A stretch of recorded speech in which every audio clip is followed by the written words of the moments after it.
Sir ये रोजगार आप क्या चाहते हो कि 10 साल में भर दे? 70 साल का मतलब आप चाहते हो 70 साल कांग्रेस रह के गई और आप चाह रहे हो 10 साल के अंदर वो ऐसे ऐसे सही हो जाए। ऐसे नहीं होता। आपको भी अगर आप खर्चा ज्यादा हो जाता है ना, उसे बैलेंस करने में हमें घर का टाइम लगता है। दैट्स ऑल, वही हो रहा है ये। तो अब क्या लगता है 24 में फिर प्रधानमंत्री राहुल गांधी या नरेंद्र मोदी? ऑफ कोर्स नरेंद्र मोदी आएगा सर। पूरा कुनबाई बात ही नहीं है। मोदी आएगा भाई, मोदी से पूछा क्या बात है, क्लियर है। योगी आएगा या शाह आएगा?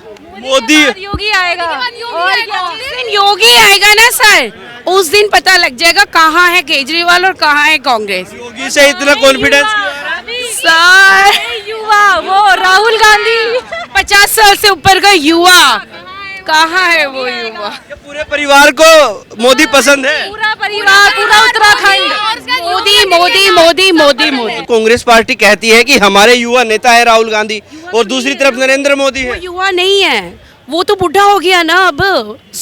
यार राहुल तो बुढ़ा हो गया ना। 50 साल से ऊपर युवा कौन है? युवा तो आई थिंक ये होगा, आई थिंक वो है। चलो अब मुझे भी काउंट मत करो, मैं 30+ हूँ, पर ठीक है यार। वो कहाँ से युवा हो गया जब मैं अपने आप को काउंट में नहीं ला रही? तो मतलब वो 50 साल से ऊपर का बंदा युवा नहीं है, वो भी बुढ़ा है। और एक बात बताओ, जो वो विरासत में मिली हुई चीज़ हमेशा नहीं होता। तू भी राजा, अच्छा ठीक है, आने वाला मेरा बेटा राजा। राज वही करता है जो स्ट्रांग हो, जिसकी मेंटलिटी स्ट्रांग में, जिसमें दम हो। उसको यही नहीं पता वो आलू का सोना बना देता है सर। ऐसा कोई ना होता है। लेकिन वो कहते हैं कि जो 450 का सिलेंडर था वो आज 1200 रुपए का हो गया। आप भी घर संभालती होंगी, सिलेंडर देखती होंगी। पेट्रोल 70 से 100 के पार हो गया। मैं मानती हूँ हुआ है, पर मैंने कहा ना आप इकोनॉमी में तो पढ़ो, आपको पता लगेगा ये किस लिए महंगा हो रहा है। अगर मैं इसको बताने बैठूंगी तो बहुत लंबा है इकोनॉमी, आपको भी पता है। बट अगर आप डीपली जाके इकोनॉमी देखोगे ना, तो वो मजबूरी है गवर्नमेंट की। जो राहुल गांधी ने खाली किया है ना पैसा, अब क्या करे? तो वो तो मोदी कुछ ना कुछ तो करेगा। ऐसा नहीं है कि आपको वो मिलता ही रहेगा। आप ये देख रहे हो कि 1200 रुपये का सिलेंडर हो गया। केजरीवाल ने फ्री में दारू बटी कितनी बटी? वो बेफालतू के, मतलब लोग मरने के बाद हॉस्पिटल में जाके डबल पैसा खर्च कर रहे हैं, वहाँ देने में साले की जान सूख रही है। वो जो कहते हैं ना वो गरीब आदमी है, वो सबसे ज़्यादा दारू पीता है और वो सबसे ज़्यादा बीमार होकर जाके मतलब पैसा उसमें खराब कर रहा है। आपको 1200 रुपये का सिलेंडर फिर महंगा लगता है सर।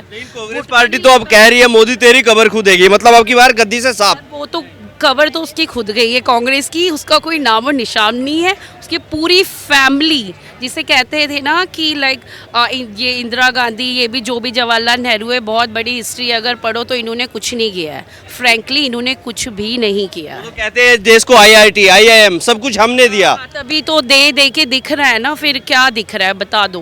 कहाँ है वो जॉब पे? कहाँ है वो? 70 साल से गरीबी क्यों नहीं गई फिर? जब इतने IIT, इतने डॉक्टर्स की इतनी कमी क्यों है? एक अच्छे स्कूल्स में अच्छे टीचर्स क्यों नहीं है? मुझे बताओ ना। क्या नाम है बेटा? तनिषा रावत। कहाँ के रहने वाले? मैं उत्तराखंड से बिलोंग करती हूँ और रहती हूँ दिल्ली में। अरे अभी हम जो बातचीत करने आए हैं यहाँ पर, थोड़ी पॉलिटिकल बातें हम करने आए हैं। अभी की जो सरकार है, नरेंद्र मोदी जी हमारे प्रधानमंत्री हैं। कैसे रहे प्रधानमंत्री हमारे? थोड़ा बहुत इस बारे में जानते हैं। काफ़ी अच्छे रहे। उन्होंने हमारे भारत को, हमारे इंडिया को काफ़ी बड़े लेवल पे दिखाया है। आज हमारे देश के जो संबंध है वो बहुत अच्छे अच्छे देशों के साथ है और एक न्यूक्लियर पावर बन गया है इंडिया। मतलब काफ़ी सारी उन्होंने हमारे अंदर लाइक इंडिया में डेवलपमेंट बहुत ज़्यादा करी है। नरेंद्र मोदी जी ने डेवलपमेंट की है। लेकिन राहुल गांधी तो कहते हैं कि महंगाई बढ़ा दी, बेरोजगारी बढ़ा दी। आप कह रहे डेवलपमेंट कर दिया। उनके कहने से क्या होता है कि जनता अंधी है क्या? उनको कुछ नहीं दिखता क्या मोदी जी ने क्या करा और कौन क्या कर रहा है? ऐसे तो कोई भी आगे कुछ भी कह देगा। मतलब ये कोई बात नहीं हुई कि राहुल गांधी जी क्या कहते हैं, जनता को जो दिखता है वो होता है। जनता को जो दिखता है वो होता है। मतलब जो हो रहा है वो इस वक्त जनता को दिख रहा है ना, क्या हो रहा है। तो राहुल गांधी के कहने से कोई फर्क नहीं पड़ रहा है? नहीं पड़ता। कोई भी अगर कुछ भी कह देगा इसका मतलब ना कि उससे फर्क पड़ेगा। उससे क्या फर्क पड़ेगा? अगर वो कहते हैं कि लाइक, अगर वो कहते हैं डेवलपमेंट नहीं हुआ तो इसका नहीं हुआ थोड़ा ना। अभी वो कहते हैं कि सारी चीजों को प्राइवेट कर दे रहे हैं, निजीकरण कर दे रहे हैं सारी चीजों का। अंबानी अडानी मोदी जी के दोस्त हैं, सब कुछ उनको दे रहे हैं। लेकिन प्राइवेटाइजेशन तो अच्छा है ना, क्योंकि प्राइवेटाइजेशन के बाद ही तो चाइना इतने अच्छे लेवल में आया, इकोनॉमी अच्छी हुई उसकी। तो आई थिंक वो इंडिया के लिए भी अच्छा है, क्योंकि USA में भी प्राइवेटाइजेशन है और प्राइवेटाइजेशन आई थिंक सही है। बस इसके अलावा मैं सही है, क्योंकि मुझे घर के लिए लेट हो रहा है। आपका क्या नाम ऐसा है? कुछ नहीं है कि अगर आप बोल रहे हो ना कि मतलब अंबानी को दिया जा रहा है या कुछ है, और जो कांग्रेस ब्लेम कर रही है मोदी पर कि उन्होंने हर चीज़ में महंगाई कर दी है, वो महंगाई इस अकॉर्डिंग नहीं हुई है। अगर आप पिछले वो देखो ना, अब हमारे देश का इकनॉमी देखोगे तो जो राहुल गांधी ने हमारे देश का पैसा ख़त्म किया है ना, वो फ्री वाला हिसाब करके कुछ वर्क ना करके वो मोदी जी भरपाई कर रहे हैं। तो राहुल गांधी ने खत्म किया है, मतलब कांग्रेस पार्टी ऑफ कोर्स यही हुआ है। अगर आप इकनॉमी पढ़ोगे ना, पिछला जो 70 साल में कांग्रेस आके करी है, गरीबी हटाई है ना, तो कहाँ है गरीबी हटा के जो पैसा खर्च किया था, बेचारा गरीब तो गरीबी है ना। मिडिल क्लास सबसे ज़्यादा दब गया है सर, मिडिल क्लास दब गया है, क्योंकि मिडिल क्लास को एक स्टेटस मेंटेन करना है, स्टेटस मेंटेन करना है, उसको खाना भी अच्छा है, अपने बच्चे को भी अच्छा पढ़ाना है, सब कुछ करना है।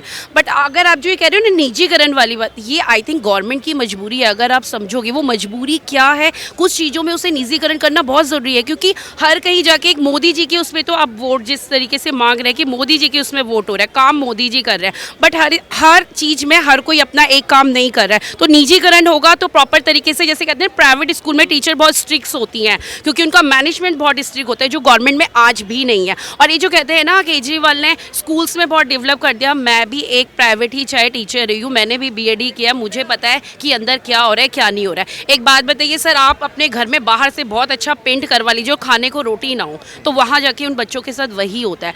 टीचर्स अच्छा होना बहुत मैटर करता है, चाहे आप टाट में बैठ के पढ़ रहे हो, नीचे बेंचेस मैटर नहीं करता है, एजुकेशन मैटर करता है। अगर आपको एजुकेशन अच्छा फ्री मिलता है, हेल्थ फ्री मिलता है, आप कह रहे हो ना कि केजरीवाल ने ये फ्री में मेडिसिन देता है, ये ना कोई मेडिसिन नहीं देता है। मैं चाहे कुछ भी हूँ, मैं एक गवर्नमेंट में जाके अगर लेती हूँ ना, मुझे तो कोई फ्री मेडिसिन, अगर आपको 20 रुपए की पैरासिटामोल फ्री मिल रही है तो वो तो हर कोई खरीद सकता है यार। 400-500 रुपए वाली दवाई फ्री क्यों नहीं देते हो आप? ये जो 9 साल बीते मोदी जी के प्रधानमंत्री रहते हुए, कैसे बीते 9 साल, क्या कैसी रही है सरकार? कोई भी सरकार आएगी उसके लिए काम करना ही करना पड़ेगा। अगर उन्होंने अगली बार ही आना तो चाहे कांग्रेस आए, चाहे केजरीवाल है, चाहे मोदी जी आए, उनको काम करना पड़ेगा। नहीं करेंगे तो उनको ही पता है हमें लात पड़ जाएगी, अगली बारी दिखाना पड़ेगा। दे आर पब्लिक सर्वेंट, ठीक है जी, ठीक है। अब हमने देश का मुखिया है, देखो ये घर का हेड ऑफ द फैमिली होता है, हम कहते हैं घर का फैमिली मेंबर है, हमने उनको देश का फैमिली मेंबर बना रखा जी। हमारे जिनको कहा जाता है पीएम प्रेसिडेंट कहा जाता है, वो हमारा देश का व्यू देख रहे हैं, विजन देख रहे हैं, उनको करना पड़ेगा, उनकी ड्यूटी है। चाहे औलाद निकम्मी हो चाहे अच्छी हो, चाहे औलाद निकम्मी हो चाहे अच्छी हो। अब बोले कि दिल्ली वाले निकम्मे है जी, केजरीवाल निकम्मा है, वो निकम्मा है, वो निकम्मा है, वो पप्पू है, वो जैसे ऐसे बोलते हैं, ठीक है जी। पकड़े जाते हैं सारे, सबके बर्तन खुलते हैं। क्या पता अगली बारी कोई अगर इन केस, चलो 2024 अगर मोदी जी ले जाते हैं, 2024 के बाद 2028 आता है, कुछ आता है, अगर इन केस मेजोरिटी में दूसरी सरकार आ जाती है तो फिर भैया ईडी उनकी भी है, ईडी उनकी भी है, पत्ते इनके भी खुलेंगे, बचेगा कोई नहीं, बचेगा कोई नहीं। ये सरदार जी मेरा सवाल देखिए, मेरा सवाल थोड़ा भटक गया है, मेरे को लग रहा है। मैं पूछ रहा हूँ ये सरकार कैसी रही? ये काम तो करना पड़ेगा, सरकार चुनी है सर। हम एक मिनट नहीं, आप आए हो, ये देखो, ये अगर आप कैमरा माइक लेकर खड़े हो ना, पेड़ के खातिर खड़ा, आप अपना काम कर रहे हो, हमने सुबह अपना बैग उठाना है, अपने काम पे चले जाना, काम से आना है, मगर फैसिलिटी प्रोवाइड हो रही है, वो पहले भी थी, आज भी वैसी थी। ये था थोड़ा 19 से 20 हुआ है, ये है कि थोड़ा 19 से 20 हुआ है, हम उसे चीज़ें डिनाई नहीं कर रहे। मिलिट्री मजबूत करी है, हम मानते हैं, agree, we are agree. Modi ji के रहते हुए मिलिट्री मजबूत हुई है। याद है, देखो पहले भी थी, ये नहीं कि देखो 71 की लड़ाई भी, देखो 71 की लड़ाई भी हिंदुस्तान ने जीती, 65 की लड़ाई भी हिंदुस्तान ने जीती, सिर्फ एक आ रही चाइना से आ रही, क्योंकि उस समय समझ नहीं थी, उस समय समझ नहीं, उनको ये नहीं पता कि युद्ध लड़ना कैसे है, लड़ाई लड़नी कैसे है। उसको पहली लड़ाई थी, उनको समझ नहीं थी। बाकी कांग्रेस ने भी भाई बांग्लादेश पंडादार कर दिया पाकिस्तान का, करा उन्होंने भी, ठीक है। अटल बिहारी वाजपेयी ने कारगिल, उनके टाइम में कारगिल युद्ध हुआ था, वो जीते, हिंदुस्तान ही था। वो हमारा हिंदुस्तान है, हमारा इंडिया है। ये ना मैं हिंदुस्तान बोलूँगा ना बार बार सिर्फ अपना इंडिया बोल रहा हूँ। कोई कहीं कट्टरपंथी बंदे बन जाते हिंदू राष्ट्र, कोई खालिस्तान इस्लामी ना, वो नहीं मैं करूँगा। हमारा इंडिया, हमारा भारत, बस। ना ये हिंदू राष्ट्र बन सकता है, ना खालिस्तान बन सकता है, इस्लामिक राष्ट्र। हमें हमारे इंडिया से मतलब है, हम हमारे भाई हैं। कोई बाहर का एक 2-4 एंटी बंदे आके कर दी, हम ऐसे हम वैसे, हम लात मारूंगे, भगाओ बात जो एंटी है। तो कुछ लोग पंजाब में आपने बात की कि हर जगह होती है, ओवैसी वगैरह हर जगह होती है, हर बंदा। अमृतपाल अभी खालिस्तान की भी मांग कर। अमृतपाल, देखो अमृतपाल जी का हमें क्या पता है, वो कहते हैं खालिस्तान, कोई वो आप कहते हो जी हिंदू राष्ट्र कहते हो, वो कहते हैं खालसा राज कहते हैं। इसमें मैं डिबेट, मेरा कुछ नहीं है। देखो क्या पता ये आरएसएस के बंदा ना हो, ये उनके भेजा हुआ बंदा ना हो, हमें नहीं पता भाई, हम कैसे बोल रहे हैं। भाई कहते हैं जी पंजाब के बंदे कहते हैं जी, ये कहते एजेंसियों का बंदा है जी, अब मैं किसकी बात सच्ची मानूं? वो हमारे मतलब कि वो कट्टर आतंकवाद फैलाने के लिए आया है या खालिस्तान बनाने के लिए आया या इनका बल मतलब खुद का भेजा हुआ है, बीजेपी आरएसएस का, किसका, कांग्रेस का, हमें नहीं पता। इस बारे में नहीं तो ज़्यादा बारे बोलेंगे नहीं हम। ठीक है, उसे एक दो काम अच्छे किए। एक तो नशा पत्ते गैप करवा दिया डंडे के जोर पे, और जो कन्वर्ट सिस्टम हो रहा था ना, जो पादरी से क्रिश्चियन में आते हिंदू मुसलमान सबको मनाई जाओ, वो उसने रोक दिया। इस चीज़ के लिए प्राउड है हमें कि अच्छा काम कर रहा है इसने। बाकी अब क्या खालिस्तान का मैटर है, क्या हिंदू राष्ट्र का मैटर है, वो बागेश्वर नाम वाला बाबा क्या कहता है, सबसे ज्यादा कन्वर्जन हो रहा था। होता है, हर जगह होता है। ये नहीं पंजाब हाईलाइट हो गया तो बल्कि पंजाब, यूपी में भी होता है, हर जगह होता है, हरियाणा में भी हुआ है, कई बंदे हुए हैं, अकेला पंजाब नहीं है। लेकिन हाईलाइट पंजाब ही हुआ। वो तो मीडिया के ऊपर है यार, जिसको हाईलाइट करो वो तो मीडिया के ऊपर है। एक चीज के पीछे आज ये भाई साहब है जी, ये वहाँ पे पकड़े गए, सुबह से लेके रात एक खबर बनती रही, मीना खबर की, तो बंदा तो हाईलाइट वैसे ही होगा ही भाई, मतलब हाईलाइट वैसे ही हो गया। पुरानी डेली तुम्हारी खाली होती चली आ रही है, पुरानी डेली तुम्हारी खाली होती चली आ रही है। कहाँ हिंदू, कहाँ सब निकल लिए, थोड़े बहुत बच्चे वो भी निकल लेंगे अगले साल तक, 2 साल तक खत्म कहानी। अब कुछ नहीं, ये रहा तुम्हारा इलाका एरिया, ये होगा धीरे धीरे।